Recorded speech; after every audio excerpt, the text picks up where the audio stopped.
There's a lot of good news and bad news. We're going to take a look into all of that. What does it mean? If you have been paying attention to Bitcoin, you have realized that we have hit a local top yet again, and we are coming down. We are definitely trading sideways when you look at it in a slightly longer term, but this is incredibly good news for the long-term holders. And I'm going to explain exactly to you what is going on in the market, what's going on in the chart. And as you can see, we did have this beautiful triangle pattern. We broke over it. We started to trade. We started to hit a little bit of a ceiling, and we broke down. We are below 50-day moving average when we're looking at the 1-hour chart and approaching a 200 moving average, which means we could dump as low as low 18,000, so 18,300 some dollars.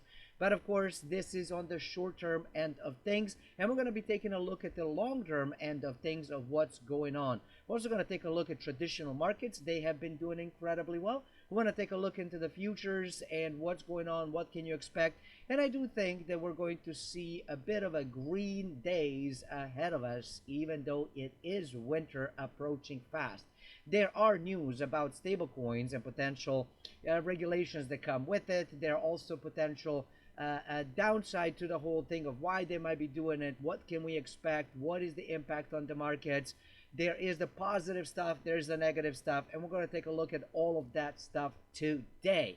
It is Friday, so happy Friday to you. Weekend is around the corner, and if you are too excited about the weekend, it means you might be doing something slightly wrong over the course of the week, which, if that is the case for you, I recommend starting to look for something different to do. And if you're thinking of becoming an investor, well, we do offer courses on that, and you can still get 50% off.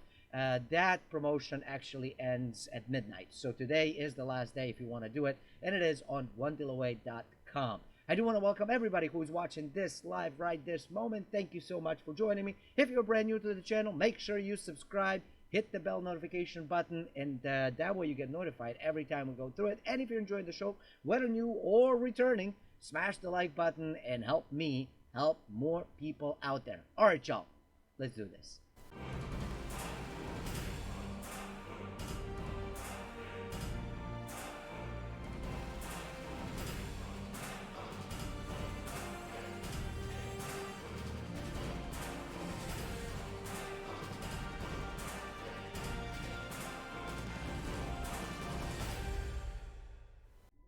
And good morning, happy Friday to you. All right, y'all, let's take a look at what's going on in the market. What is happening? What is happening? Where'd my money go? What's going on with my money?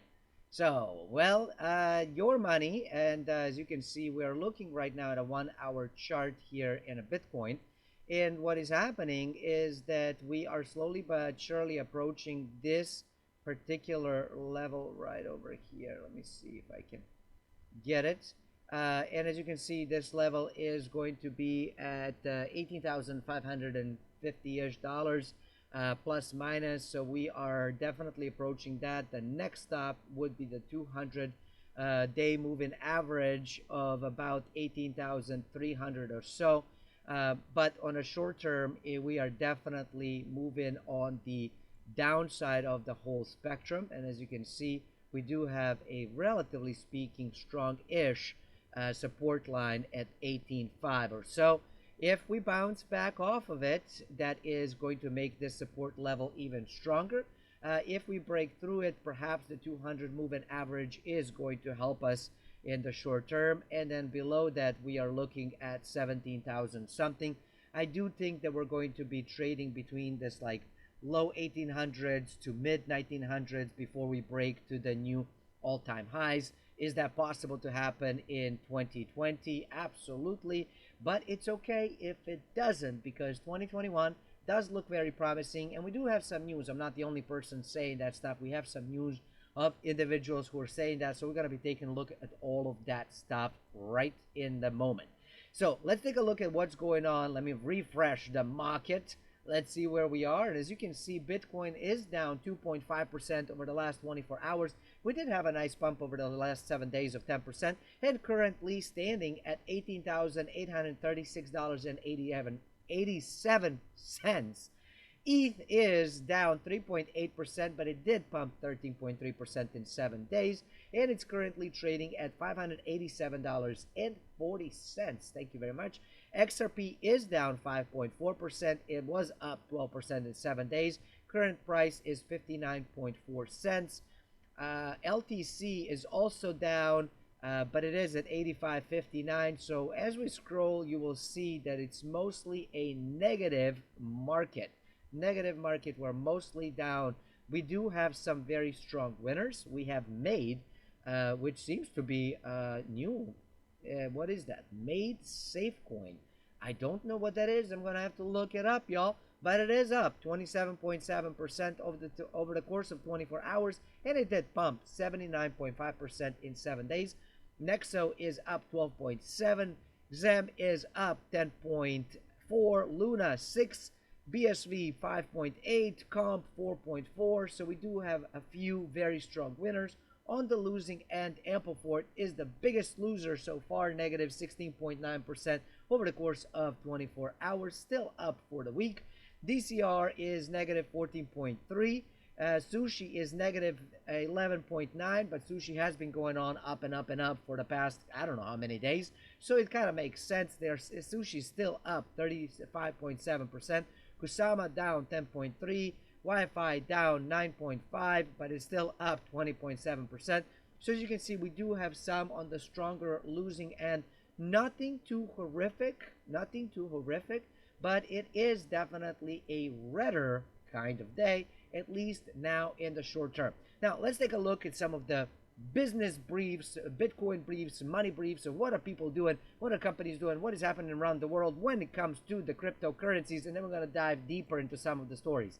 Well, financial news giant Real Vision converted 10% of cash holding into the Bitcoin, saying that they are investing. They invested about 3 months ago, so they're definitely up, I can tell you that much.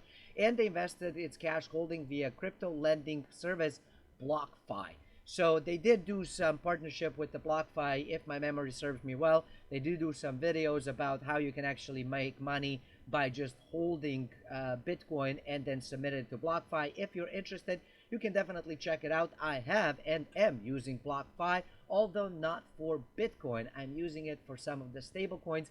And the reason that I'm not doing it is I don't like the fact that when you withdraw, you can't withdraw the full amount. So make sure you read their statements and what they're offering. But they are offering about 6% return on your money. And that's, of course, with Bitcoin. Ethereum has slightly different rate. I want to say USDC is about 8 or 12%, something like that. So take a look into it if that is something that you're looking into. It's kind of like a savings account for your crypto, and I kind of like that. Stripe partnering with Goldman, Citigroup, and others to offer checking accounts and services for business. So if you are a business and you're using Stripe as a payment on your website, which we are at onedealaway.com, we're definitely using Stripe, in addition to Utrust and BitPay and a few other components. So we are giving you opportunity to pay in however way you want. Heck, if you even want to send me gold bars, I'll take it. I will take it. Of course, I will have to verify that they're real because there's some fake ones out there. But they're basically offering for merchants ability to easily then convert not just from sorry, it looks like I am having a hard time. YouTube is not receiving enough video to maintain smooth streaming. They are experiencing buffering, but the stream is, well, I don't know how to fix that. I don't know how to fix that, y'all. So I got nothing. I don't know how to fix this. So my apologies for the YouTube viewers. I have no clue how to fix this. I got nothing. I am noticing that the streaming is kind of wonky. My thing shows everything is fine. YouTube says it's not, so my apologies if I am buffering in and out. I don't know that I understand necessarily how all of this stuff works. or why we're having technical difficulties, but we are. My apologies for that. Anyways, if you are a merchant, you can get into Stripe, and now you can also get a business checking account through them. Now we have very important and exciting news. Hoffhausen, a 224-year-old German bank, is starting crypto fund next year. But they are not the only ones, so stay tuned in because more crypto funds are coming and they're going to be available for just about everybody. Now, one of the interesting things is coming out of CoinOunce, and it's saying Venezuelan army begins block reward mining to secure funds amid economic collapse. It's a very good story. Unfortunately, they did put a photo of Havana, Cuba, in a Cuban flag, promptly displayed with the title Venezuela. Not Venezuela. I assure you of that. This is Havana, Cuba. This is definitely Cuban flag. So y'all might want to do a little bit of research into flags. Financial analysts expect US dollars to soften further. 2021 could be the greenback's worst year ever. The US dollar currency index DXY has continued to spiral lower, and as investors have seen locking with safer assets. A myriad of economists and financial analysts have predicted that next year the US dollar is going to weaken even more. So it's coming from all over the place, and people are coming up with all kinds of predictions. Stephen Roach, the former chairman of Morgan Stanley Asia, is saying that he wholeheartedly believes that there is a 50% chance that the dollar could collapse by the end of next year. I don't know if that's necessarily correct, but here we go. That is what he is actually saying. So I figured you might want to know that. We are seeing, of course, right over here in the article that there is a chart, and this chart very clearly showcases what's going on with the XY, with the dollar index, and you can see that we have, I mean, this is a dead cat bounce right over here, and I promise I'm not being rude. That's just a technical term for the whole thing of what's happening right now. Now, of course, Citi is forecasting a 20% decline in 2021 for the greenback. So something for you to consider. And of course, many individuals who are looking at that stuff and monitoring are saying, this is very concerning for me. And you know what? I'm going to diversify my funds into things like gold, into things like Bitcoin, into things like other cryptocurrencies. I'm going to get and buy hard assets such as real estate. And so that's something that might be important for you to also understand and acknowledge, right? To kind of say, maybe I want to play with it, and now you perhaps understand why they're doing that stuff. Visa partners with crypto startup Circle will allow credit card issuers to use stablecoin USDC for payment. This is incredibly awesome and incredibly important thing for you to note. This is a very, very bullish thing, not just for crypto, but for stable coins everywhere, and of course for USDC and for Circle themselves. Visa is partnering with US dollar issuer Circle Internet Financial to integrate USDC payment methods with Visa credit cards. They will allow Visa cardholders to send and receive the Ethereum-based stablecoin. And of course, you're going to be able to send it, spend it, and use it just like anywhere where Visa is accepted. Now, one of the interesting things that Visa is basically saying is that they believe that they are a network of networks, and they see stablecoins and things like Bitcoin just another network, and it makes sense for them to expand into a brand new sort of source and kind of where to go with the whole piece and be able to share. Now, one thing to also mind, while this is very, very bullish on the whole thing, right? And there is some bearish news that are happening within the stablecoin market. Let me see if I can make this a little bit bigger so we can all see it. And that is that there is a new draft of a law that is saying that it might be illegal to issue stablecoins without Federal Reserve's approval. Now, this was rolled out, I want to say, yesterday. Last day is yesterday. It's a proposed law that will require issuer to get prior approval for Federal Deposit Insurance Corporation (FDIC) and other bank regulators. Any stablecoin issuer will obtain FDIC insurance or otherwise maintain reserves as the Federal Reserve at the Federal Reserve to ensure that all stablecoins can be readily converted into US dollars on demand. It is a planned law that would protect consumers from the risk proposed by emerging digital payment instruments such as Facebook Libra and other stablecoin issuers offered in the market by regulating their issuance and related commercial activities. Of course, this is receiving widespread criticism, and the bill basically effectively puts private stablecoin issuers under direct supervision of the Federal Reserve. So, this is an interesting thing, and I think that there is a bit of a threat potentially that the regulators are seeing. They're trying to protect the interest of the dollar, which makes sense. They're trying to protect potentially interest of the banks, which makes sense. But it's also putting Fed into a much stronger position to then really play out with this digital universe. And of course, this is creating some of the potential warning signs for stablecoins, but also for crypto as a whole. This is very important, and I think it should be paid attention. Of course, we're going to be monitoring, but like I said, we're having some good news and some bad news. Some good news is, of course, that Visa is moving forward with developing this stuff anyways, and they wouldn't be doing it if the chance of success are not all that good.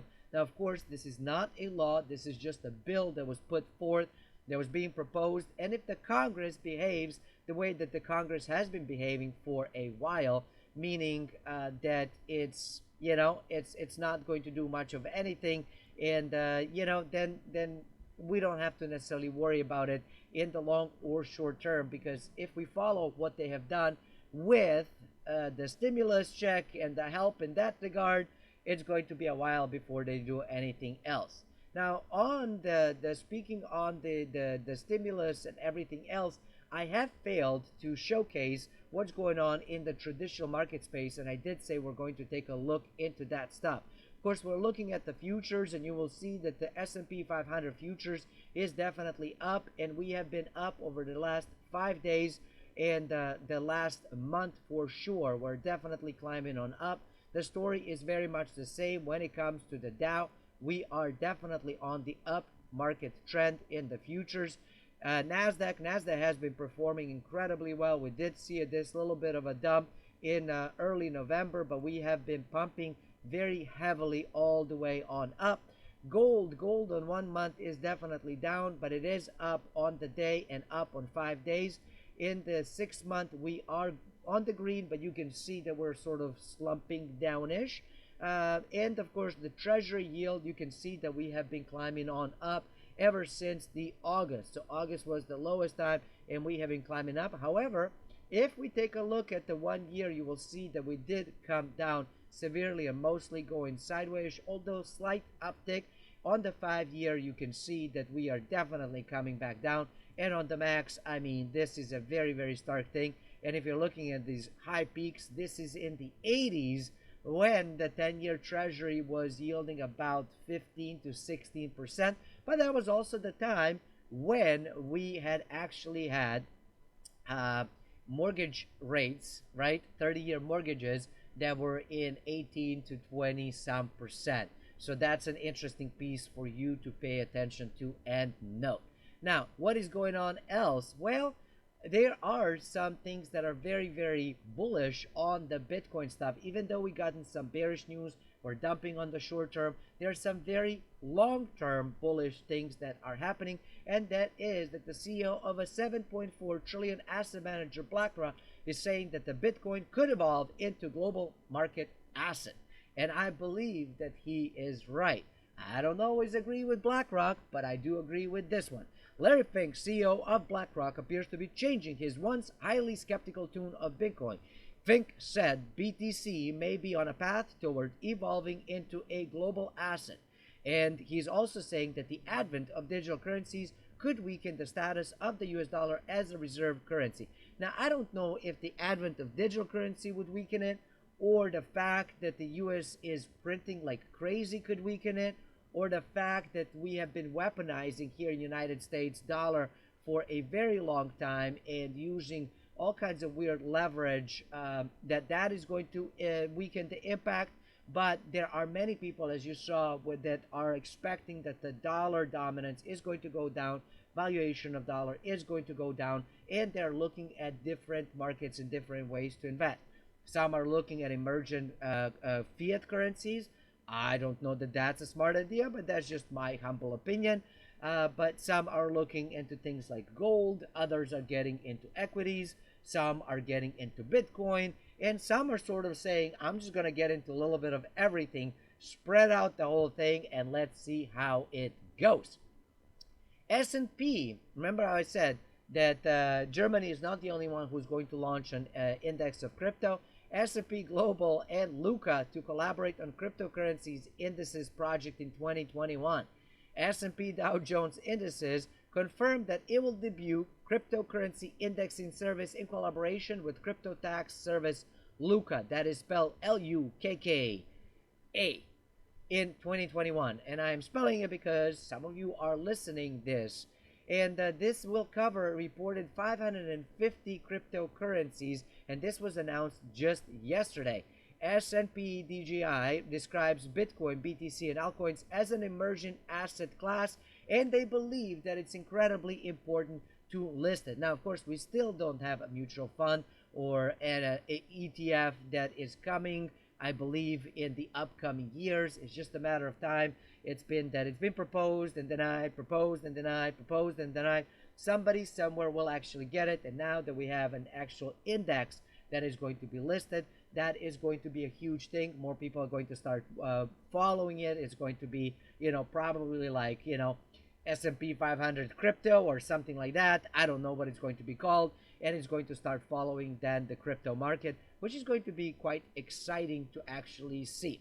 The Bloomberg analyst predicts Bitcoin shooting to, let's see, how many zeros is this? This is 1, 2, 3, 4. This is 12 zeros. So this will be a million, this will be a billion, and this is a trillion. So they're saying it's shooting to $1 trillion market cap. And here is why BTC is far from overheated. Now, of course, like I said, we have seen some short-term bearish news. I still have a little bit more to share with you on the short-term end of things, just in case you're trading stuff, you want to understand how to do it and how to protect yourself. We're going to be going into that. Bloomberg Intelligence senior commodity strategist Mike McGlone said he expects Bitcoin big rally to continue in 2021. He's not the only one. Vast majority of individuals all agree that 2021 is going to be an incredibly good and bullish year for all of crypto, especially for Bitcoin. He is saying that the BTC's new line of resistance in 2021 will likely be at the $50,000 mark. Bitcoin is far from overheated. He's noting foundation of support that may be greater back than 2015 through 17 due to increasing institutional investments and a drop of new supply due to the halving.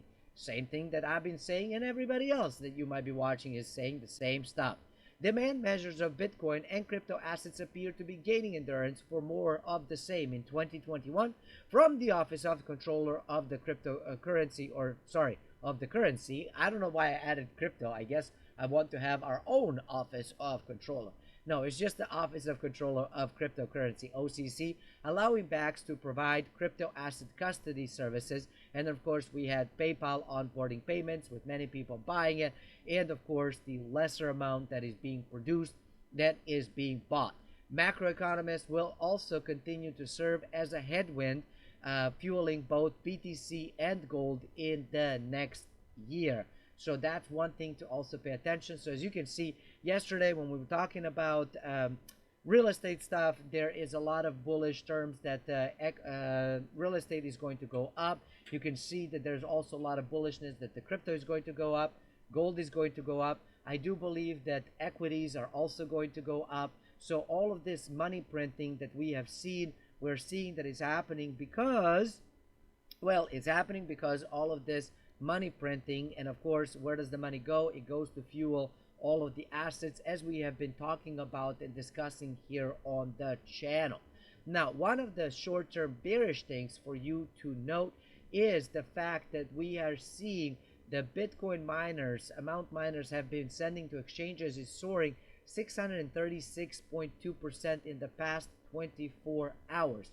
Data shared by Glassnode has it that Bitcoin miners have become much more active in cashing out their Bitcoin. The upsurge took place in the past 24 hours and constitutes a whopping 636.2%. This means that when folks are putting money onto the exchange, that means that more likely than not, they're going to look to sell. And of course, the value of this metric, 2-day MA, has spiked a jaw-dropping 636% from 3.5 BTC to 25.7 BTC on average, which is almost $500,000. So that's something for all of us to pay attention to and understand of what's going on. Of course, Bitcoin inflows to North American platform also are skyrocketing. Co-founder partner of the Morgan Creek Digital Fund, Jason Williams, also noted that a major recent increase in the inflow of Bitcoin to crypto exchange on the weekly basis. The data he shared pertains to North American platforms only, and he said that the inflow of BTC has risen more than 7,000 times in 2020. It totals more than 216,000 Bitcoin. Of course, this is definitely short-term, very bearish thing, so you got to protect yourself. And if you're trading, pay attention to that stuff. On Thursday, Today reported that users had been actively purchasing Bitcoin on crypto exchanges and withdrawing it to build long positions. So we're seeing this whole interesting thing that is developing of individuals going out there and dumping as much as possible. And of course, they will do that every time we get higher to that all-time high and potentially break it. The miners who are sitting on quite a bit of Bitcoin will definitely go and cash it in, and they are definitely looking to protect their own interest, which makes sense to me. And of course, that means that the price is going to drop. Now, overall, when we look at what's going on, looking at the Glassnode, and we see what's going on with the exchanges and with the money kind of being put in, you can actually see that right now. Let's see, where are we? Work with me over here. We don't have anything. Oh my goodness, you can see that right now the inflow the outflow into the exchanges, the net transfer volume from to exchanges is actually at the all-time low. And we can actually, let me see if we can move this to take a look at what's going on. Oh no, I can't do it. All right, it didn't like what I did, so I did something stupid, and it didn't like at all, because I was trying to take a look at something and it didn't like my idea of what I was looking at. But you will see that right now the inflow actually has gone up, and so that means that the Bitcoin price will potentially dump on the short-term spectrum. Now, of course, switching back to take a look at the chart and what's going on, you will see that we are starting to print a little bit of a green candle. This is a 1-hour chart. If we switch over to the 15-minute, where I like to switch to 15-minute because it means I don't have to wait as long. You can actually see what's going on over here. We have broken all the way through. We haven't even reached the support level of 18.5 that I've created over here.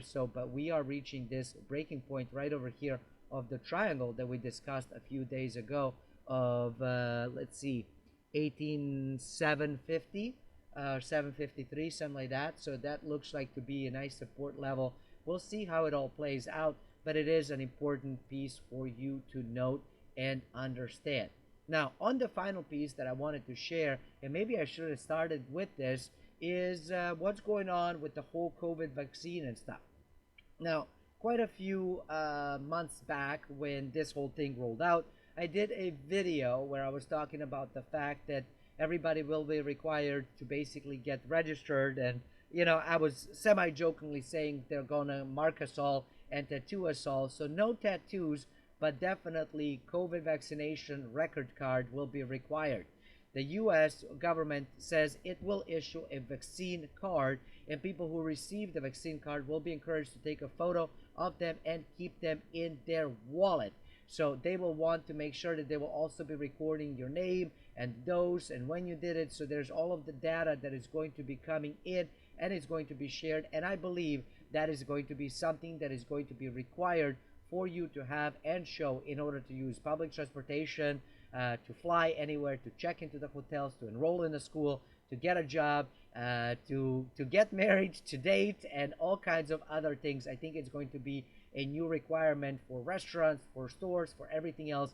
You won't be able to do much of anything at all. Now, is that going to come and happen in January? Probably not, because it's going to take a while before the mass of people can get vaccinated. The other piece that is also interesting to note is that we did have a Delaney, former U.S. Republican John Delaney, Democrat from Maryland, says pay everybody $1,500 to get a vaccine. So he was looking for a way to stimulate the economy while encouraging individuals to get tested. So will they pay you to get tested or not? I have no clue. What I do know is that is definitely coming, whether you like it or not. So there you go. That's it for today. Again, my sincere apologies for the live stream. I don't know what's going on my end. It shows I have internet. Clearly, I have to figure out how to debug the streaming stuff, and I don't know that I know how to do that. So we'll see. But the good news is we can always upload the video.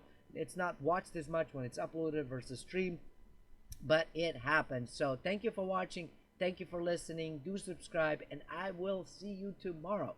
Until next time, stay forever money blessed, and do remember, you are only one deal away.